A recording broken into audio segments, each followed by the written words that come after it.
नमस्कार। एसी गुरु के YouTube channel में आपका स्वागत है और आज एक बार फिर बेहतरीन, जानदार और शानदार टॉपिक में लेकर आया हूं दोस्तों। और आज की टॉपिक में मैं आपको क्या बताने वाला हूं। अब तक जो टॉपिक ये बता रहे थे वह स्प्लिट एसी, विंडो एसी को ऊपर से कैसे लीकेज चेक किया जाता था इसके बारे में आपको बता रहे थे। लेकिन आज स्प्लिट एसी के अंदर अगर कंडेंसर या इवापोरेटर लीकेज होता है तो उसे कंफर्म कैसे किया जाता है, तो आपके बीच में मैं अंदर से कंडेंसर खोल के लाया हूं और उसका पुर्जा पुर्जा अलग करके उसमें प्रेशर चढ़ा के उसका लीकेज चेक करने का तरीका आज आपको बताऊंगा। तो मेरे वीडियो पे आप अंत तक बने रहिएगा और इस प्रक्रिया को आप अच्छे से समझिएगा। तो आइए फटाफट वीडियो को स्टार्ट करें। तो जैसा कि आप देख पा रहे होंगे दोस्तों, आप देख पा रहे होंगे ये हमारा कंडेंसर है। थोड़ा सा कैमरे को करीब रखिएगा। ये हमारा स्प्लिट एसी के आउटडोर का कंडेंसर है और एक इसमें हमने क्या किया, आउटडोर का दो सिरा था दोस्तों, जिसका एक सिरा इनपुट होता है और दूसरा सिरा आउटपुट होता है। तो इसमें हमने क्या किया है, इसी एक सिरे में हमने क्या लगा दिया है, एनआरबी वाल्व बेल्ट कर दिया हुआ है और इसके दूसरे वाले हिस्से को हमने क्या किया, एक पाइप जोड़ के इसको पंच कर दिया गया है। इसको पंच इसलिए किया गया ताकि अगर एनआरबी वाल्व की सहायता से यहां से इसके इनपुट वाले पॉइंट में अगर प्रेशर बाहर नहीं निकलेगा, इसलिए हम यहां से क्या किए हैं कि इसमें एनआरबी वाल्व लगा दिए हैं और दूसरे वाले हिस्से को बंद कर दिए। आप देख पा रहे होंगे मेरे पास एक वर्कशॉप कंप्रेसर है। वर्कशॉप कंप्रेसर की इसमें एक सक्शन लाइन है और एक डिजाइन है। इसको पहचानेंगे कैसे, इसका कार्य क्या होता है, आइए इसके बारे में जान लेते हैं। दोस्तों, वर्कशॉप कंप्रेसर के द्वारा किसी भी सिस्टम में हवा को चढ़ाने का काम करते हैं और हवा को निकालने का कार्य किया जाता है। तो इसमें कैसे हम पहचानेंगे कि कौन सक्शन लाइन है, कौन डिस्चार्ज लाइन है, मतलब किसके द्वारा हवा चढ़ाएंगे और किसके द्वारा हवा निकालेंगे। दोस्तों, आप देख पा रहे होंगे इसमें एक सक्शन लाइन है, एक डिस्चार्ज लाइन है। इसको पता करने के लिए हम क्या करेंगे कि कौन सक्शन है, कौन डिस्चार्ज है। अब इसमें कंप्रेसर की इसमें 3 खुटियां हैं। थोड़ा सा कैमरे को करीब रखिएगा, कैमरे को करीब रखिएगा। इस कंप्रेसर में 3 खुटियां हैं, जिसमें ऊपर कॉमन का है, दाहिने वाला पॉइंट रनिंग का है और बाएं वाला पॉइंट स्टार्टिंग का है। अब इन खुटियों में हम सप्लाई देकर इस कंप्रेसर को हम चलाएंगे और चलाकर यहाँ पे देखेंगे कि जिस पाइप के द्वारा कंप्रेसर हवा को खींचेगा वह कंप्रेसर की सक्शन लाइन होगी और जिसके द्वारा यह कंप्रेसर हवा को फेंकेगा वह कंप्रेसर की डिस्चार्ज लाइन होगी। अधिकांश इसकी पहचान, यह सक्शन लाइन हमेशा मोटा होता है, डिस्चार्ज पतला होता है। लेकिन आज आपको लाइव प्रैक्टिकल करके मैं दिखा रहा हूं कि कैसे हम कंफर्म करेंगे कि यही सक्शन है और ये डिस्चार्ज है। अब आप देख पा रहे होंगे मेरे पास एक मेन लीड का तार है, जिसमें 2 तार आप देख पा रहे होंगे। ये मेन लीड का 2 तार है, जिसका एक तार न्यूट्रल का है और दूसरा तार फेस का है। तो न्यूट्रल के तार को हमने कहां दिया, थोड़ा सा कैमरे को करीब रखिएगा। आप देख पा रहे होंगे न्यूट्रल के तार को हमने कहां दिया, कंप्रेसर के ऊपर वाले पॉइंट पे दिया है, मतलब कॉमन वाले पॉइंट पे दिया है। और माफ करिएगा, लीड के दूसरे तार को, जो हमारी मेन लीड है, इसका दूसरा तार कंप्रेसर के दाहिने वाले हिस्से में दिया है। दाहिने वाली पिन किसकी होती है, ये कंप्रेसर रनिंग का होता है। तो एक लाइट हमने कॉमन पे दिया जो न्यूट्रल का था और जो दूसरी लाइट थी वह रनिंग की थी, फेस का था, जो हमने कंप्रेसर के रनिंग वाले पॉइंट पे दिया। अब फाइनली हमने कंप्रेसर के कॉमन पे और रनिंग पे हमने लाइट दे दिया है, मतलब न्यूट्रल फेस दे दिया है। अब एक छोटे से तार के माध्यम से इस कंप्रेसर को हम क्या करेंगे, रनिंग से स्टार्टिंग पे टच करा के इस तार को हटा लेंगे। और इस अवस्था में दुनिया का कोई भी कंप्रेसर यदि चालू हो गया तो कंप्रेसर सही है, अगर कंप्रेसर नहीं स्टार्ट हुआ तो इस अवस्था में कंप्रेसर को डेड समझा जाता है। अब आइए इसको मेन लीड के द्वारा चलाकर आपको दिखा रहा हूं और आपको बताऊंगा कि इसमें कौन सा सक्शन का है और कौन सा डिस्चार्ज का है। थोड़ा सा बोर्ड को पास कर दीजिएगा, पास कर दीजिएगा।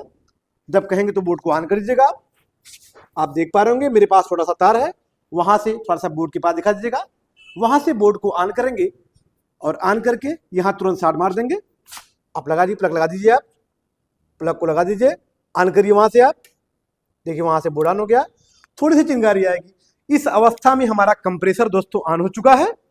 अब आइए इसमें प्रेशर चढ़ा के आपको दिखा रहा हूं। इसमें प्रेशर चढ़ाने के लिए हमें करना क्या होगा, अब सबसे पहले हमें पता करना होगा कि इसमें कौन सक्शन है, कौन डिस्चार्ज है।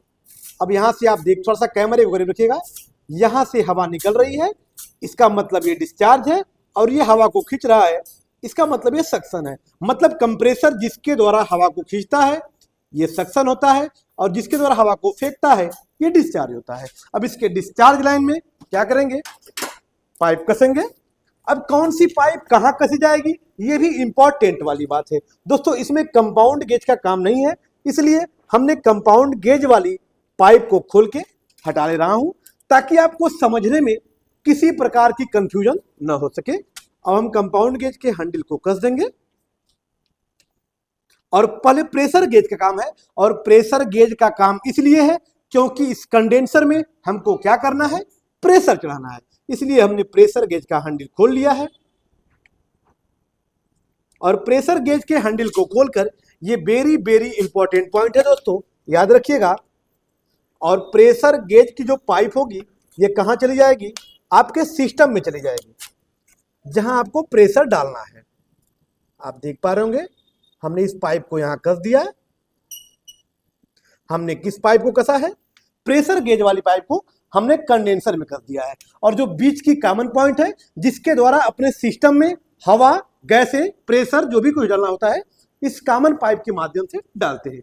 तो हमने फाइनली क्या किया कि प्रेशर गेज वाली पाइप को हमने सिस्टम में कस दिया, और कॉमन पॉइंट को कहां कसेंगे, कंप्रेसर के डिस्चार्ज में कसेंगे। और कंप्रेसर के डिस्चार्ज में क्यों कसेंगे, क्योंकि डिस्चार्ज लाइन से इसके अंदर हवा जाएगी।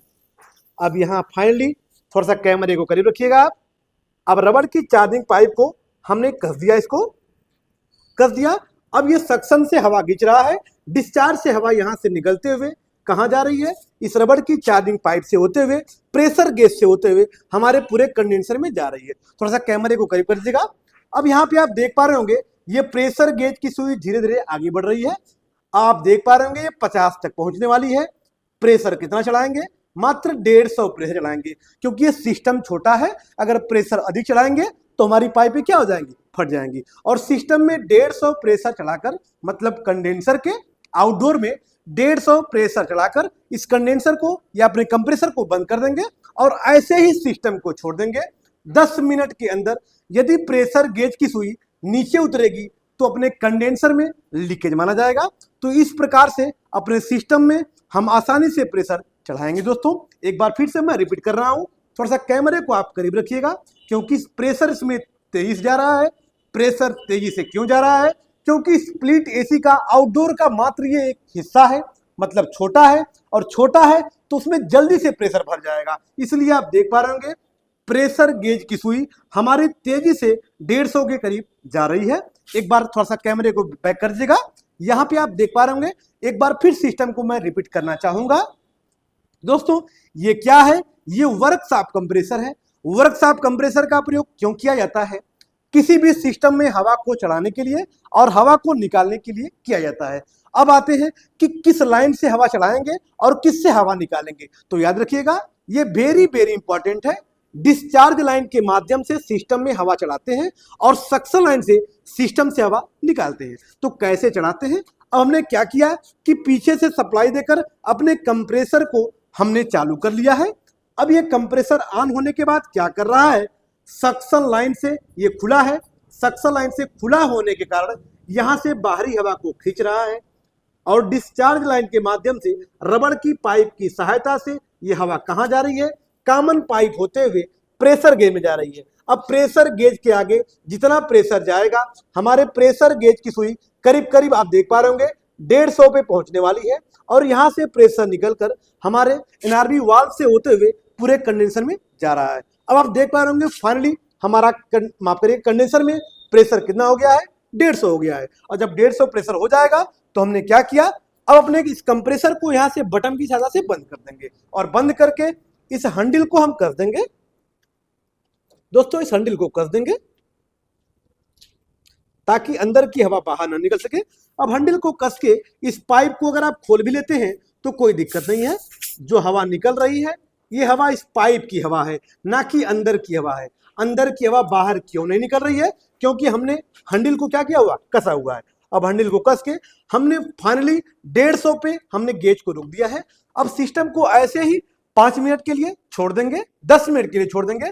10 मिनट के अंदर यदि ये सुई नीचे उतरेगी तो कंडेंसर में लीकेज माना जाएगा। अब आइए लीकेज कैसे चेक किया जाता है इसके बारे में आपको बता रहे हैं दोस्तों। तो जैसा कि आप देख पा रहे होंगे, ये हमारी प्रेशर गेज की सुई, हमने प्रेशर कहां तक चढ़ाया था, 150 पाउंड तक चढ़ाया था। ये सुई घट के नीचे आ गई, इसका मतलब हमारे कंडेंसर में लीकेज है।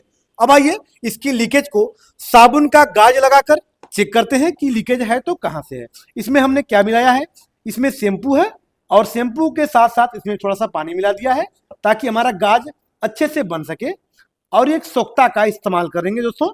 सोख्ते के इस्तेमाल से क्या होता है कि हमारा गाज, हमारा झाग अधिक दिनों तक, अधिक टाइम तक रहता है।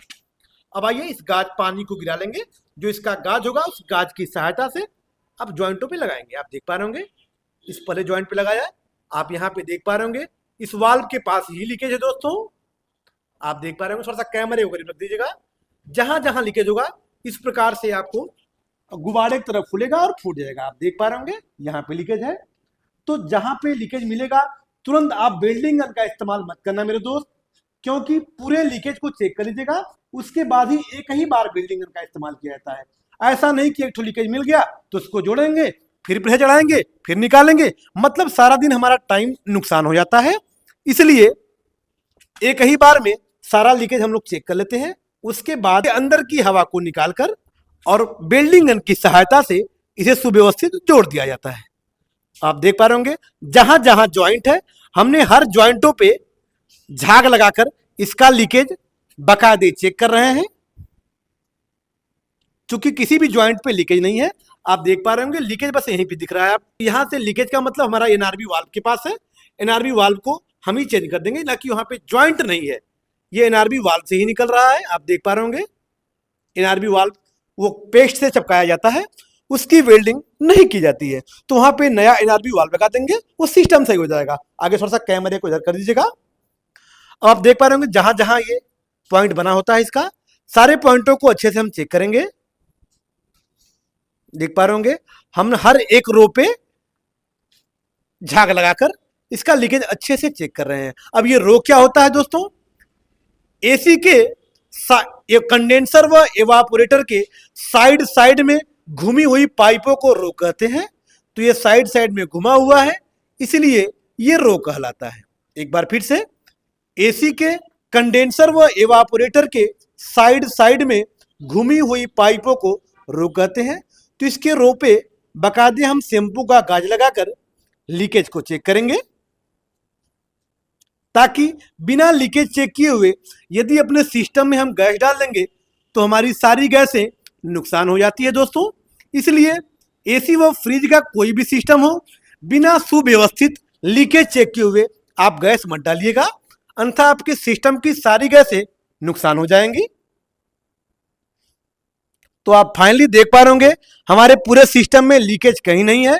लीकेज कहां था, एनआरबी वाल्व के पास से था, तो एनआरबी वाल्व को बदल देंगे और हमारा सिस्टम सही हो जाएगा। तो ये रहा हमारा एक और कंडेंसर का लीकेज चेक करने का एक बेहतरीन तरीका। तो यदि मेरी वीडियो आपको अच्छी लगी हो या मेरे चैनल पे आप नए हैं तो चैनल को लाइक कर लीजिएगा, सब्सक्राइब कर लीजिएगा, ताकि ऐसी ऐसी बेहतरीन वीडियो अपलोड हो तो सबसे पहले आप तक पहुंच सके। फिर मिलते हैं नेक्स्ट वीडियो के साथ, तब तक के लिए धन्यवाद।